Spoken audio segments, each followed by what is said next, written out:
That Good evening, everyone. And my name is Magnatan Chiwoba Charles. I am a student in the current Skill Up Imo Cohort 4 program, Digital Marketing Advanced Center.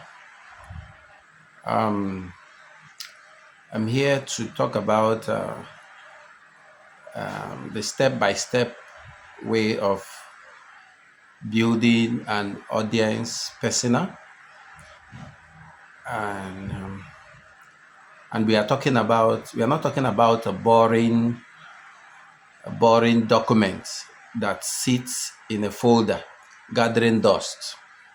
We are building a practical tool that helps you make real marketing and business decisions. You know, okay, let's just dive straight into it right now. Now, the first step is to define your goal. Define your goal. Before you look at any data, you need to answer one question. What exactly will this persona help me to decide? Are you trying to pick the right social media channels? Or are you writing ad copy? Or are you designing a new product feature? You need to understand these things. If your goal is blurry, that means it's not clear, your persona will be blurry too. So you start with a clear purpose, a clear vision. But when the purpose of a thing is not known, abuse is inevitable. So the next thing is to gather your data. You gather your data.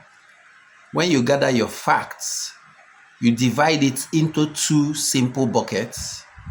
Number one is numbers and then conversation. First, you look at the numbers. Check your website analytics or social media insights. Seek who is actually visiting your page and what actions they take. Second, look at the conversations. Talk to 5 or 10 real customers. Ask them about their goals, their frustrations, and what made them search for a solution in the first place. You can also read through your customer support tickets and online reviews to find out common complaints. The golden rule here is to group people by how they behave, not just by their age or job title.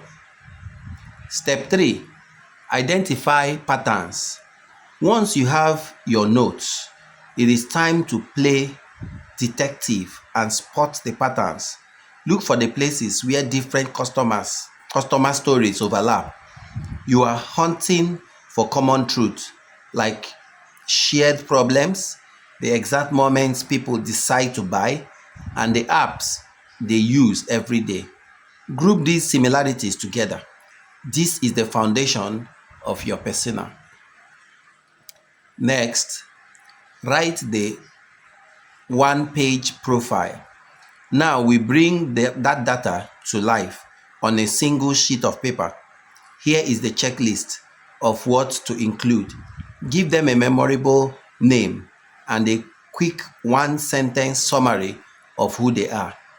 Add basic details like age or location, but only if it actually changes how they buy. Write down their deeper motivations and attitudes. Define their core goals, the exact job they are hiring your product to do. List their biggest frustrations and fears. Map out their buying journey. What triggers them to start looking for help, and how do they choose between options? Detail their information habits. Where do they spend time online, and what kind of content do they trust? List their likely objections so you know exactly how to handle them. Write down your main messages to them using the right tone and the clear call to action. And finally, list the product features they care about most. Keep all of these on one simple page. Don't assume. The last phase is to keep it fresh. Markets change, product improve, and audience grow. This is not a done and forgotten document. Make it a habit to check on your persona. Thank you for listening.